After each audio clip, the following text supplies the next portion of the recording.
the cry of a father who rejects his newborn son. 17 years later, that son Bull feels the same shame over the arrival of his new sibling. His most humiliating secret is revealed at school, and just when he thinks he can't take it anymore, he is met with a look that paralyzes him in the hallway. All was mercilessly exposed. You, on the other hand, can expose that like button of your own free will, break the secret, and go all out. It all begins in the tranquility of a hospital where a young blonde-haired boy, Gestung, was devastated. He cried inconsolably in bed, surrounded by relatives who tried to calm him down. The reason for his anguish was a newborn baby Biul, whom he refused to touch, screaming that he couldn't hold him in his arms when he was born and that he couldn't handle the situation anymore. But Bull's story doesn't start there. 17 years later, that same baby is now a teenager, and it seems that family history is about to repeat itself. Bull, now a young Alpha, feels overwhelmed by the arrival of a new sibling. His father tries to make him understand the situation by explaining that his mother, Jesung, the young blonde boy from the hospital who now looks much younger, had a difficult birth, and that although the new baby arrived unexpectedly after so many years, the family should come together. The father, wanting to soften the moment, tells Biul that both he and his mother will always love him.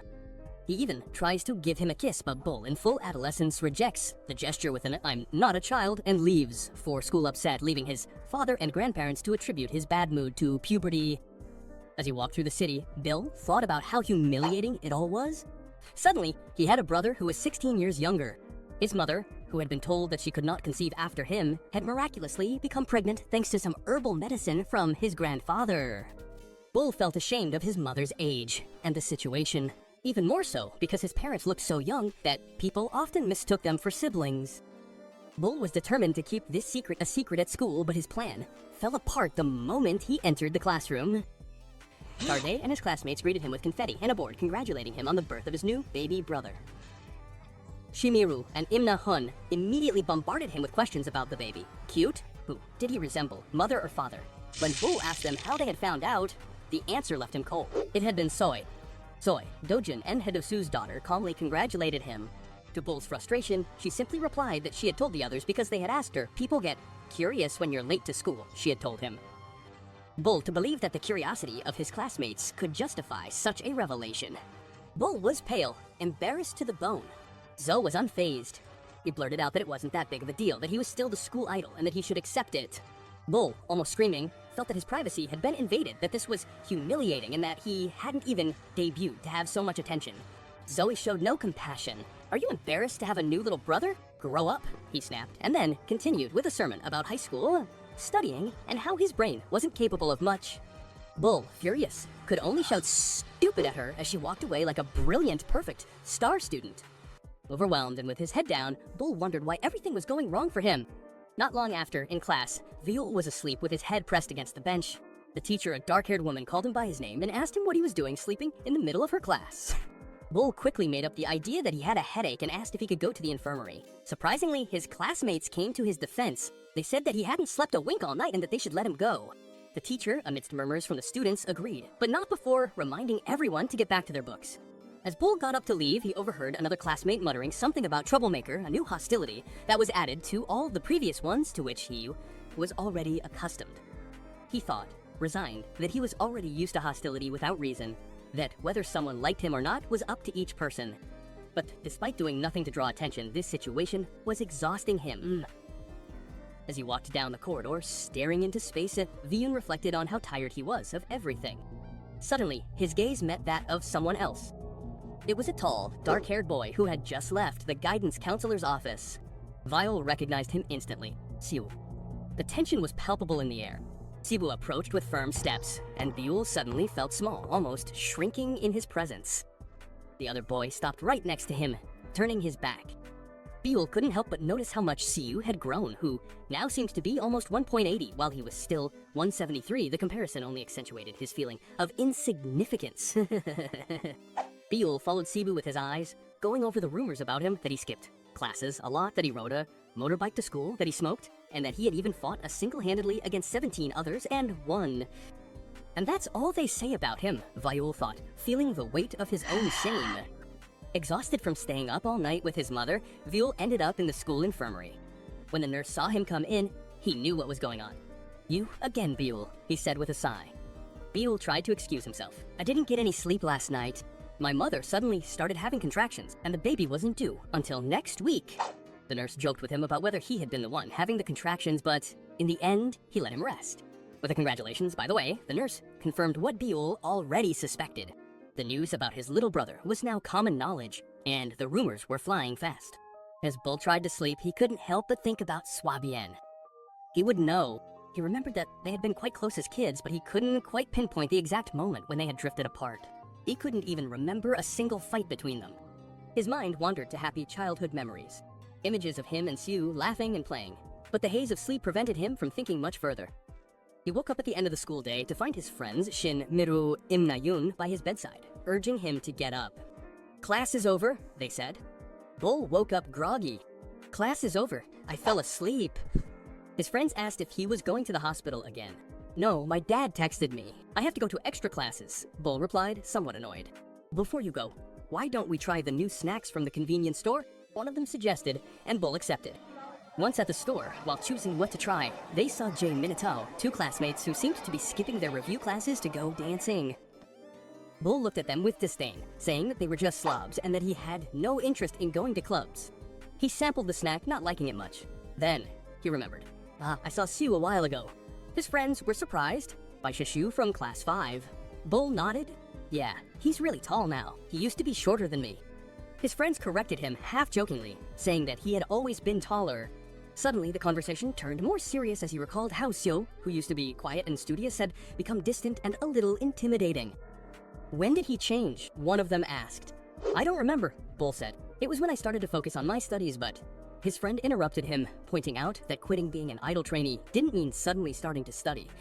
Bull just shrugged. "Well, I'm on it." As they were talking, Bull saw two students from Hanel High School walk by on the street. His friends noticed that they recognized him. Bull, almost by chance, gave them a bright smile and waved, causing the students from the other school to look at him in amazement and admiration.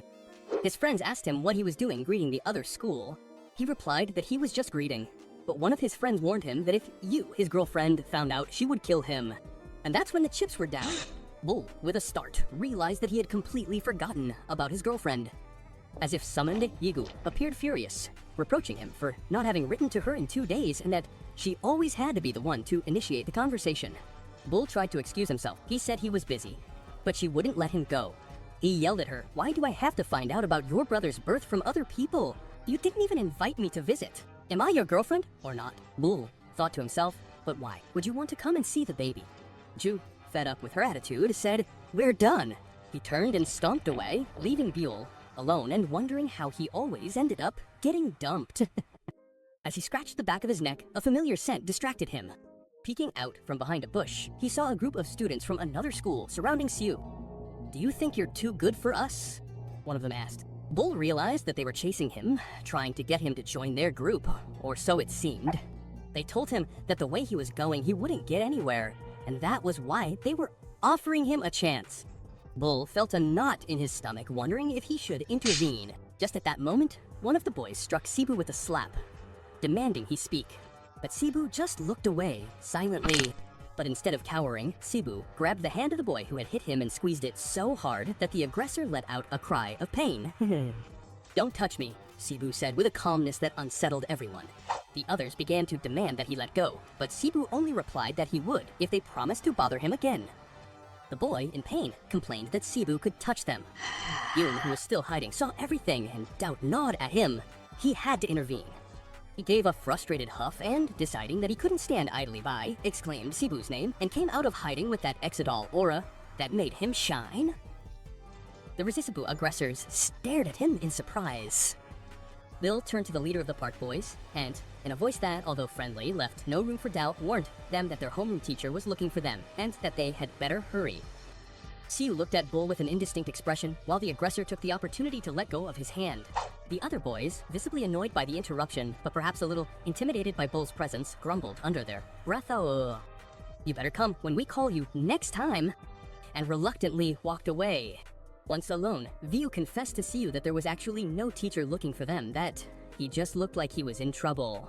Siu didn't respond. He simply turned and walked away without saying a word. Bill was left speechless for a moment in astonishment. Not even a thank you, he thought, bewildered. He literally ignored me. He felt rejected, as if he had been kicked twice in a single day. And walking through the hallways, Bull realized he was in the club building. Suddenly, rhythmic music began to play. As he approached the windows, he saw the members of the dance club practicing. He didn't know they practiced during lunchtime, he thought. Among the dancers, the smile of one of them seemed strangely familiar. That smile brought back a distant memory. It was himself, Bull, years ago, practicing with a group. He dreamed of debuting as an idol, but suddenly, everything fell apart. He was told he could no longer be a part of the group because he had presented himself as an alpha. It was a hard blow, a pain that, although past, still stuck with him. Back in the present, Bill continued on his way without giving much importance to the dance group. Those guys, who were part of a cover club that called themselves Original Circuit, the same name as his father, Park Doin's band, were always looking for him to join. They wanted Doin's blood to help them be an original band. But Bull wasn't interested. He always dismissed them, saying that they only did covers and that their costumes were boring. He was tired of everything that had to do with his dad's music. It bothered him that his father kept singing new and old songs to the baby, insisting that he calm down with your voice. Viol rolled his eyes, thinking to himself about why nobody enjoyed that music. When he entered the classroom, his friends Shin Miru and Nahun immediately intercepted him. "Is it true that you broke up with Yigu?" they asked, in surprise. Viol was unfazed. "Yeah, she broke up with me," he said, as if it was something unimportant. Despite his friends telling him that Yigu was crying, Nahun, in his typical manner, scoffed. "If we counted all the times you've been kicked, we wouldn't even have enough fingers and toes." Viol was annoyed, while Miru wondered if that was why he had disappeared at lunchtime. Viol hesitated, not knowing what to say. The conversation suddenly changed to Siwoo, the troublemaker. Where would he be at lunchtime? No one had seen him.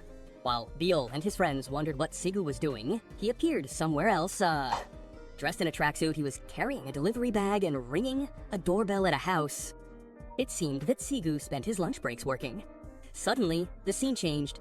In the comfort of his own home, Viol was sitting on the floor with an acoustic guitar in his hands, playing a melody. Far from the noise and expectations, there he found his own refuge. Viol played the guitar, the melody flowing through his fingers. In that moment of calm, his mind wandered, wondering what Sigu would do after class, perhaps playing. Suddenly, his music was interrupted with why do I always get this part wrong? Just when he heard a knock at the door and his mother's voice calling him. "Biul, come down, the baby is already home." Downstairs, Soy, the daughter of some friends, came over to congratulate her parents and with a smile said to Biul, "Congratulations, uncle," which seemed like a joke to him. The house was full of people. Friends and relatives of his parents had arrived with gifts for the newborn, especially when his father reminded him that Soy had saved up to buy the gift, and Bull complained that they didn't even give him gifts on his birthday. The conversation continued, with So even giving his mother a gift and Bull, trying to join in, wanted to mention his own gift for the baby, a stuffed animal, that he had chosen very carefully, but all he managed to do was get laughed at. Annoyed by the noise and the comments, Bull decided to go up to his room, muttering that his father should have brought someone else instead of Soy. He put on a jacket, still frowning. Suddenly, he heard crying. The baby, out of curiosity or perhaps an inevitable attraction, approached the crib, took out his cell phone, and began taking pictures of it. His parents had named him Luna, a name that all found a bit forced. He watched him for a while, thinking that now he did seem a little more human. His dad saw him. "Are you taking pictures of your little sister?" he asked with a smile. Bull shrugged his shoulders just because she looked funny, trying to hide any possible affection. Ugh. In his opinion, his dad laughed and began to remember something about when Ji-sung first saw him, but he suddenly stopped. No, never mind. Bull, confused, asked why he had kept quiet. Viol grabbed her bag and said she was going to the library. The surprise on everyone's faces, especially Zoe's, was evident. She didn't believe it. For a second, Bull left the house and got on a bus. Looking out the window, he accepted that he had lied. "My parents think I don't understand anything, don't they?" he said to himself as the bus drove away, taking him far away from that house and his thoughts. Bull, on the other hand, had taken the bus to secretly visit his maternal grandmother, who welcomed him into her garden with the affection that only a grandmother can give. She, a woman who seemed to have been through a lot, told Biul that there are things in life that one simply learns without anyone telling you. Cats, for example, always ran away from her. While his grandmother went to get some drinks, Bull remembered the reason for those secret encounters. He had only met his grandmother when he was 13 and always wondered why his mother, Hisung, did not see her. One day, by chance, he discovered that his father kept in touch with her. After a second marriage, the family of her new husband had found out about Hisung's existence. This had led his grandmother to divorce again and to be left alone, so distant that not even her own children would speak to her. That was why his father had been taking care of her in secret, and now he saw it too. When his grandmother returned with a tray of drinks and snacks, he took the opportunity to show her the photos of his new sister. "Look, Grandma, I took these photos," he said, and she was moved to exclaim how cute the baby was. Bill, still thinking about the alien baby, asked, "Isn't she ugly? I thought she was an alien." To which she explained with a smile that that's how newborns are. After chatting for a while, Bill asked his grandmother how his mother was. She assured him that Hisung was fine, recovering at home because she felt more comfortable there. The resemblance between his grandmother and his mother made Bull worry about them both. Finally, his grandmother said goodbye. Bull, back at the bus stop, was feeling tired of leading a double life. If he went home now, his parents wouldn't believe that he had been studying, so he decided to take a moment to maybe do some shopping. As he walked, he passed a place called Willie's Kitchen, and at that moment he saw Siwo, his classmate, coming out of there dressed in sportswear and with a bag in his hand, ready to get on his delivery bike. Siwo paused for a moment, looking around with a serious and thoughtful expression. Shortly after, Bull met up with his friends Nahun and Miru in front of a craft beer bar, as if Siwo's world and his own, despite intersecting, were following very different paths. Despite his doubts, Bull let his friends convince him to go to a place for adults. He knew it was illegal and that something like that could bring him trouble, even remembering the scandals he had seen during his time as an idol trainee. The negative consequences were clear. "But I'm not a trainee anymore," thought his curly-haired friend. Wearing a college jacket, he laughed out loud, boasting that they had never been caught. Bull, however, did not see any reason for pride. Meanwhile, in another part of the city, Siwoo was seen working tirelessly. He could be seen with a serious expression, pedaling a delivery bike with his large box on the back, delivering orders under the cover of night. Life gave him no respite. Once inside the neon-lit bar, Biul felt uncomfortable. The music, the laughter, the whole atmosphere reminded him of the inappropriateness of the place. When a bearded man, Jaemin, approached to take the order, his friends were quick to compliment him, making Bull feel even more embarrassed. His friends openly complimented Jaemin, while his friends ordered the usual. Vial, to everyone's surprise, ordered a glass of milk. "I have to grow taller," his friend explained. Amid laughter and a hint of irony, he blurted out that the privileged always want more, implying that even in something as simple as ordering milk, Bull stood out for his innocence or for not having to worry about the same things they did. The night wore on, and somewhere nearby, Siwoo's bike stopped for another delivery, leaving a bag at the door. Oblivious to the nightlife Bull was experiencing, Siwoo, for his part, continued on his way. He tapped on his phone screen, checking his next order, and a sigh of frustration escaped him. Damn, he thought to himself, feeling the weight of the day on his shoulders as he pedaled once more into the unknown. Meanwhile, in Bull's comfortable home, the night was passing differently. Song, his mother, was calmly feeding the little moon, while Bull's father, phone in hand, asked if Bull had eaten dinner yet. Song replied that he had, that he would arrive around 7:30. The father thought about going to pick him up, worried about the time, but his wife stopped him. "He's already a high school kid. He wouldn't like it if you overprotect him so much," she said with a sincere smile that showed her joy for the baby. But Biul was not on his way home. At the illegal bar, he was the center of all attention. The girls couldn't believe that he was a 20-year-old, asking them about his college major. His friends, with a knowing smile, whispered to him, "Come up with something." So Bull, remembering his cousin Hamin's career, came up with a business deal. But people didn't believe him. "You don't seem like a business person at all," they said. The compliments kept coming. One of the girls said that she saw a lot of celebrities at work, including Seo Gino. Another of Bull's friends bragged about living in the same apartment complex as Seo Gino and that he was very handsome. But the girl went further, telling Bull that he was even more handsome. Biul could only laugh uncomfortably, feeling how the atmosphere was becoming increasingly artificial. The smell of alcohol in the air overwhelmed him. They're already drunk, and guys really like to date people 5 years older than them, he thought, with a grimace of disgust. Fed up with the situation, he looked at the clock. His 30-minute engagement was almost up. "I have to go now," he announced, making up the classic excuse. "I have a lot of homework." The girls laughed, called him adorable, and asked him to stay a little longer. Bill felt trapped as one of his friends watched him with his jaw clenched. Of course, he didn't suspect anything about Bull, but that friend seemed to know it was all a facade. While one of his friends insisted on having a private conversation with Bull, laughing in a somewhat forced manner, Bull just wanted to disappear. They asked him if he was seeing anyone. "I got dumped recently," Bull confessed, surprising whoever was asking. Bill complained that he was always getting dumped, without understanding why, since he felt he had done nothing wrong. The other friend, who introduced himself as a psychology student, took the opportunity to analyze his situation. According to him, there was an imbalance of affection. People were very interested in Bull, but he did not reciprocate with the same intensity, and, in the end, the difference became unbearable. Bill was left thoughtful. Could that be why his ex-lover cried so much after breaking up with him? He had barely digested this revelation when more people in the bar began asking for his phone number. Bill awkwardly declined, but the supposed psychologist offered to give him his number if Bill handed over his cell phone. The situation escalated quickly. Suddenly, a man with glasses at his table got upset and interrupted the moment to tell the others to leave. The people protested, saying that they had called them themselves, but the man insisted irritably.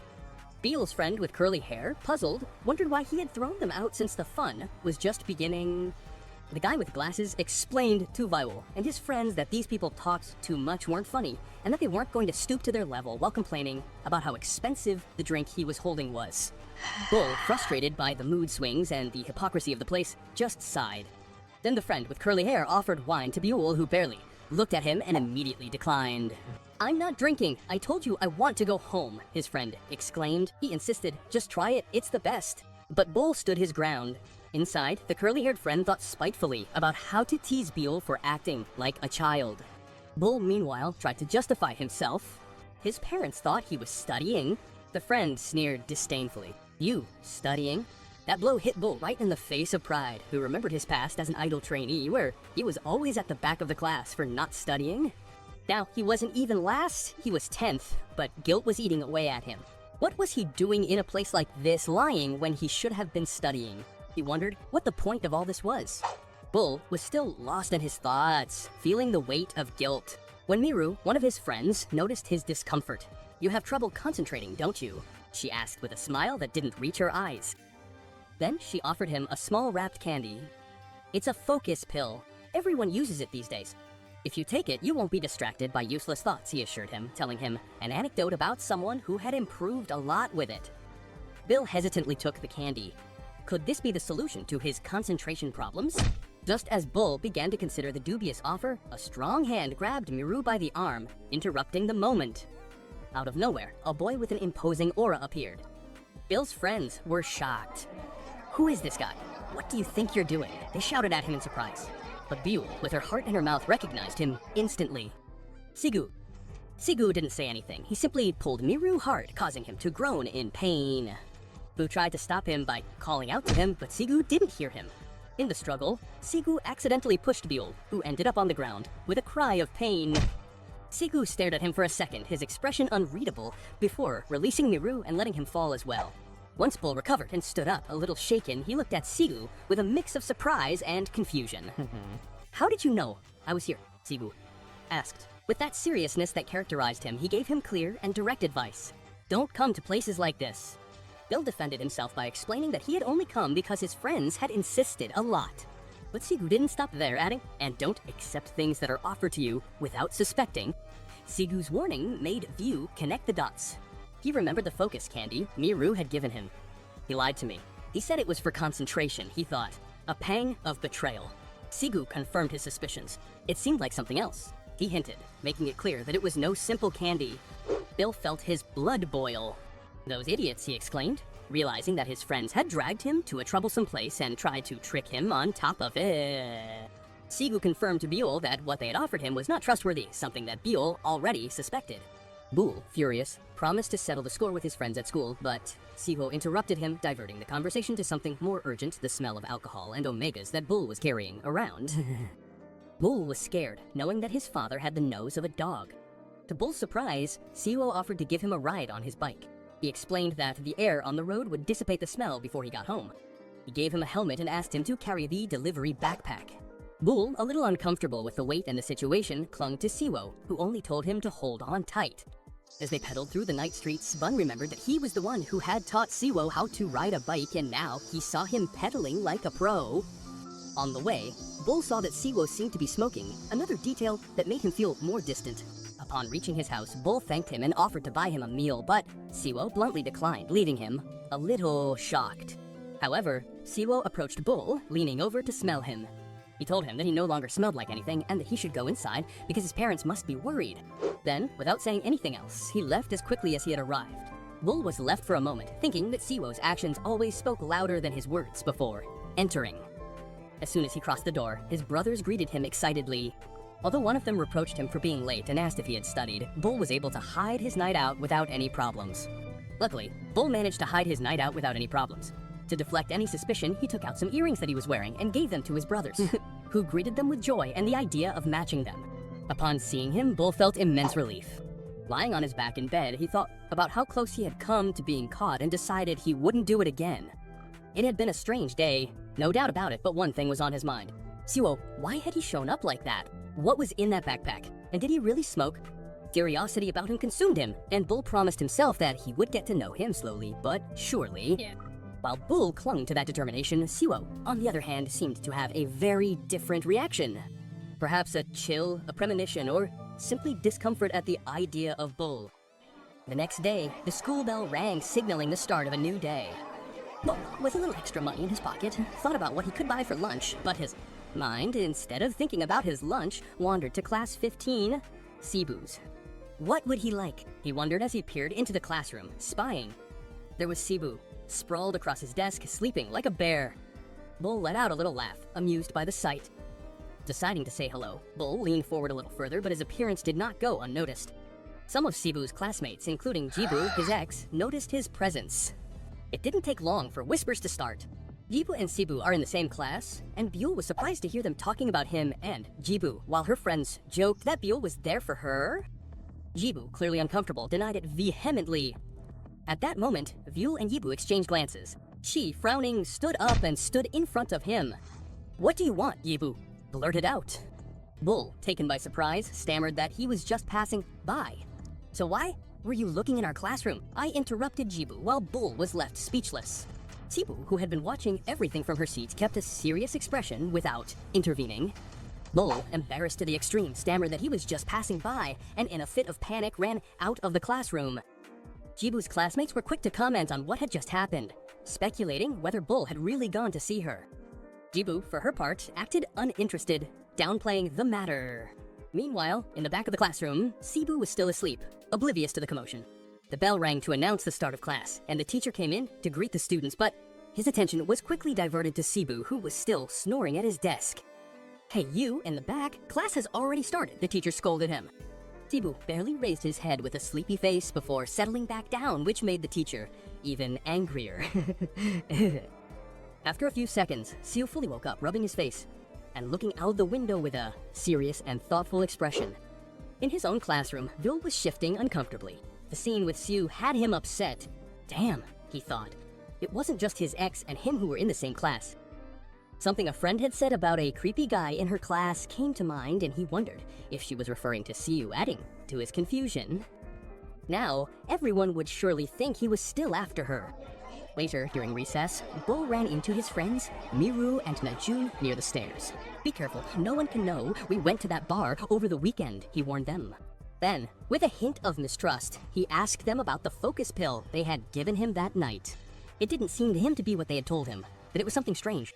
Miru became visibly nervous, assuring him that it was for studying and that it was very effective and hard to get.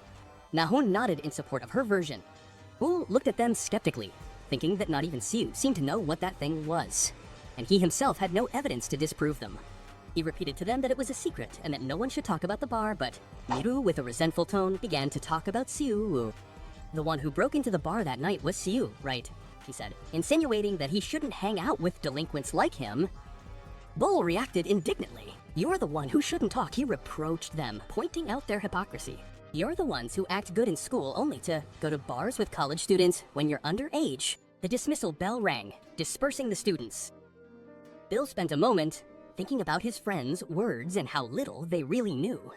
He realized with some frustration that he hadn't been able to talk to Siu all day. Bull couldn't get the idea out of his head that everyone was wrong about Siu. Just then, he sees Siu being cornered by a group of students, the same ones who had already bothered him before. Biul's friends, Miru and Nahun, also notice the situation, wondering if a fight is coming. Siwoo remains calm, despite one of the aggressors grabbing him by the shirt and taunting him non-stop, insinuating that he thinks he is superior. Tensions rise. The angry boy doesn't stop shouting, and suddenly lunges at Sibu. But Sibu, with impressive ease, turns him around and throws him to the ground in an instant. Biul's friends, the officer around, are left speechless. The aggressor groans in pain while Sibu stands over him with a serious look, warning him to stop bothering him. The guy, still on the ground, tries to protest, but Sibu grabs him by the collar with the clear intention of putting an end to the argument. Biul, who is watching everything with growing concern, rushes to the scene and grabs Sibu's backpack. He asks him not to continue, not to fight at school, thinking about the serious consequences it could bring. Sibu looks at him, surprised by the intervention, and tells Biul to stay out of it, but Biul insists, knowing that Sibu could be expelled. Amidst the commotion, Sibu warns the aggressor to leave at once and then shakes Biul with such force that he falls to the ground. Sibu turns around and leaves Biul lying on the ground, but not before giving him one last look with a glint of something indecipherable in his eyes. Biul, lying on the ground, felt humiliated and confused. How was it possible that Sibu treated him like this after he had only tried to help him? His friends Miru and Nehun worriedly came over to pick him up, but Sibu's reputation had already plummeted. Rumors began to spread throughout the school like wildfire that Sibu had fought with a bunch of classmates, beaten them to a pulp, and even hurt Biul Lao Yul. None of that is true, Biul protested angrily to his friends as they ate in the art room. They're making things up. But Miru and Nahun insisted that Sibu Wu had knocked out a second-year boy with just one hand, and that Bull's death had been an accident caused by that superhuman strength. Bull tried to convince them that they were exaggerating, but deep down, he remembered the surprise in Siu's eyes as if Siu himself didn't understand what was going on. Meanwhile, Bill realized that Siu hadn't shown up at school that day and was worried that he would be expelled if he kept missing. His thoughts were interrupted when Ju appeared at the door of the art room looking for him. The rumors that Buyu might be coming back made Bull feel uncomfortable. It's a huge misunderstanding, Bull lamented in exasperation. How do I explain that we are not together? But his friends had other priorities. The results of the mock exams were in, having arrived on schedule. Bill opened his notebooks and panic gripped him. His grades were a disaster. An 8 in math, a 38 in history, a 42 in Korean. A total failure. His friends made fun of his failure, and Bull felt completely ruined. If he didn't manage to be among the best, he knew his dad would metaphorically kill him, of course. But the pressure was real. What got him thinking was hearing that a certain Jamin had performed well despite spending all his time going out. At the end of the day, Bull returned home, visibly exhausted. His dad parked in, greeted him with a smile, but Bull couldn't hide his stress. Somewhere far from the hustle and bustle of school, Siu sat alone smoking a cigarette with a thoughtful expression. The troubles were just beginning for both of them. Bull, his head in a mess from failing his exams, returned home. His dad, Park Dujin, greeted him with a warm smile, but the calm was short-lived. As soon as he crossed the threshold, his father brought up the inevitable. Your mock test results are really something. Aye. Bull tried to make excuses, but his father wouldn't let him off the hook, especially with his math grades barely reaching single digits. How could you get so low? It would have been better if you had guessed. I felt so proud when you said you were going to the library to study. Bull felt cornered. In his mind, an image from his past comforted him. His mother, Jaesun's reprimands reminding him that school wasn't everything, that everyone has their own shine like a star, just like his name, Biul Ba. But his current father wasn't one for sentimentality. He reminded Bull that he had given up something he was good at to go back to studying, and that was why he expected so much more from him. Since you are not taking this seriously, his father said with a determination that was flattering, you're leaving me no choice. And then came the bombshell. He had asked Zoe for help. Bull couldn't believe it. Did you ask Zoe for help? Are you kidding me? I don't need her help. I'd rather have a private tutor or go to extra classes. Zoe, already seated in the classroom, interrupted him with her typical condescending attitude. Do you think I want to do this? I'm only here because Uncle Doshin begged me to help you, Sanzo. Boo was indignant. Don't call me Sanzo. Then how do you explain these grades? Zoe adjusted her glasses with infuriating confidence. top of the class, as always. Compared to you, of course. Bull was frustrated. Why does everyone doubt me? Zoe smiled with an air of superiority, knowing full well that Biul hadn't set foot in the library. Lost in thought, Sibu is alone in the schoolyard smoking a cigarette. Suddenly he hears something and is startled. It's Biul, who appears smiling and greets him, calling him her delinquent friend. Sibu doesn't even react and throws the cigarette on the floor, and Biul approaches him with a direct question. Sibu, can you teach me how to study? The change was drastic. A moment earlier, Biul was in the classroom with an imaginary fire of concentration around him. He was determined to study with all his might, ready to reach 15th place if necessary, just to shut Zoe up and erase that arrogant look from her face. But reality was different. No matter how hard he tried, equations and laughter kept running through his head. He didn't understand a thing. He felt stupid. Could it be that he wasn't capable? To make matters worse, Zoe, in her role as imposed tutor, did nothing but pressure him, tapping him on the head with her cell phone to get him to concentrate, not understanding that no matter how hard he tried, the words were meaningless. Desperate, Bull collapses onto his desk. At that moment, his friends approach him and offer him a new chocolate bar, the kind that helps with energy when your sugar levels are low. Biul happily grabs it and starts eating. But Zoe wasn't looking. As soon as she sees him, her brow furrows. This is why I can't let my guard down with Biul, she thinks before confronting him about eating instead of studying. Biul, fed up with the situation, looks at her wearily. And what do you care? He says. Zoe insists, but Biul cuts her off. We're done. Do you remember? I have to study, don't bother me. He turns away, ignoring her completely. But Zoe doesn't give up, she clings to her desk, indignantly. I didn't come to bother you, I came to wish you luck, she says, with a forced smile. Bull doesn't believe her one bit. You're not bothering me, he answers without looking at her. When she suggests sitting next to him, he only manages to say, that's my seat. Biul is already at his wit's end and asks him to go to his classroom. But Zoe, instead of obeying, lets out a sew. He's there, it's terrifying. All he does is ruin the atmosphere by creating a drama that Biul didn't expect. Out of nowhere, she throws something at him, and he takes advantage of the distraction to escape to the bathroom. Bull's classroom is excited. Finally, So had returned to school. But his excitement is short-lived. Theo doesn't just have his backpack on his desk. Bull sighs in frustration. Why is it so hard to find him? As he laments, he checks his backpack and finds something unexpected. Siu's report card? With wide eyes, he realizes that Siu is the star of the entire school. Determined, Biul looks for him and finds him in a secluded place, smoking. He approaches him and asks him directly, can you teach me how to study? Siu looks at him confused, asking how he found it. Biul, with his alpha nose, tells him that he smelled it because of the cigarette, like his dad, and, with the innocence of a curious boy, asks if he can try one. Saiwo, neither slow nor lazy, snatches the cigarette from him and steps on it, refusing. What do you think you're doing? Sibu asks, clearly upset. Biul apologizes for having seen his grades, but he can't help but admire him. You ranked 14th in the entire school. You're so smart, he exclaims. How do you manage to get such good grades if you don't even come to school? Do you study every day? Siwoo, impassive, replies that grades don't go down that easily. Why did you come to talk to me? He asks, cutting the conversation short. Boo, who almost forgets his goal, rushes in. I made a bet with Soy that I can get 15th in my class on the exams, but I don't understand a thing. Bull clings to Sibu's shoulders pleadingly. Help me. But Sibu looks at him seriously and repeats what he said before. I told you not to meddle in my business. Bull, desperate, takes a picture of Sibu smoking and reproaches him.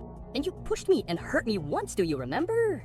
With that accusation, Biul gave Ibu no quarter, insisting that he could choose where and when to study, whether in the library, a cafe, or even at his house.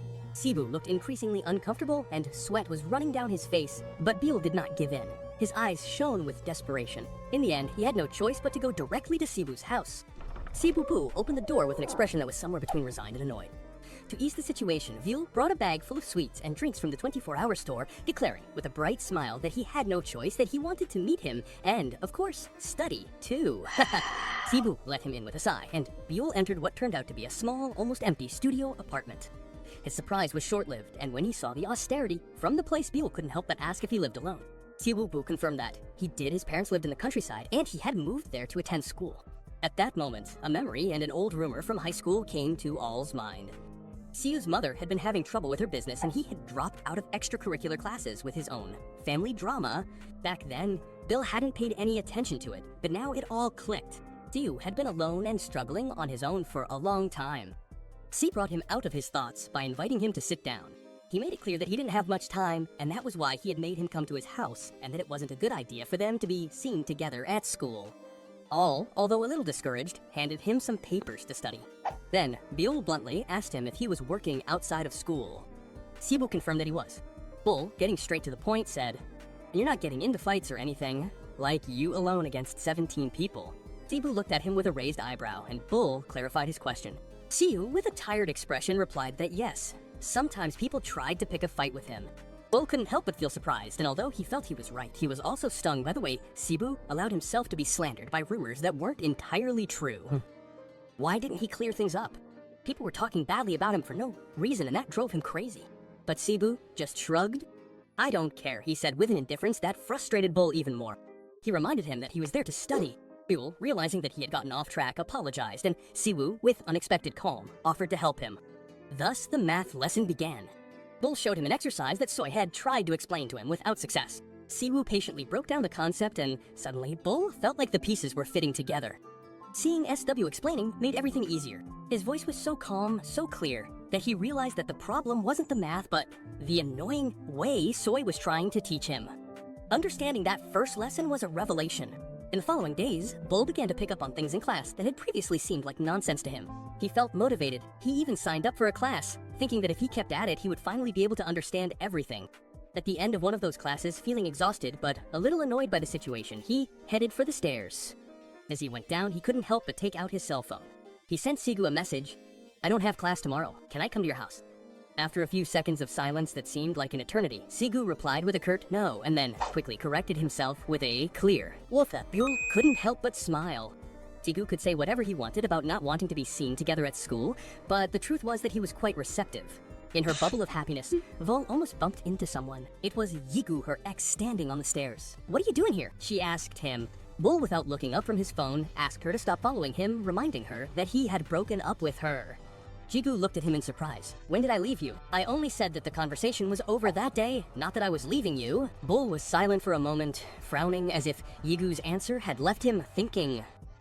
Yigu, visibly affected, looked at Bull with pleading eyes and asked him if he hated her. He, with a sigh that betrayed his discomfort, assured her that he did not hate her, but his expression showed nothing but uncertainty. She then moved a little closer to him, leaning on the stairs next to him while Bull continued, looking at his phone as if it were the most interesting thing in the world. With a sincerity that bordered on desperation, Yigu confessed, "Well, I do love you very much." Bull remained silent, not knowing what to say, his gaze lost and a blush on his cheeks. Yigu looked at him with a mixture of sadness and longing, and moved even closer, shortening the distance between them.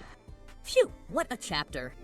With so many no's and sures from Siu, don't act indecisive and hit the subscribe button, and comment on what other story you want us to dissect here on the channel.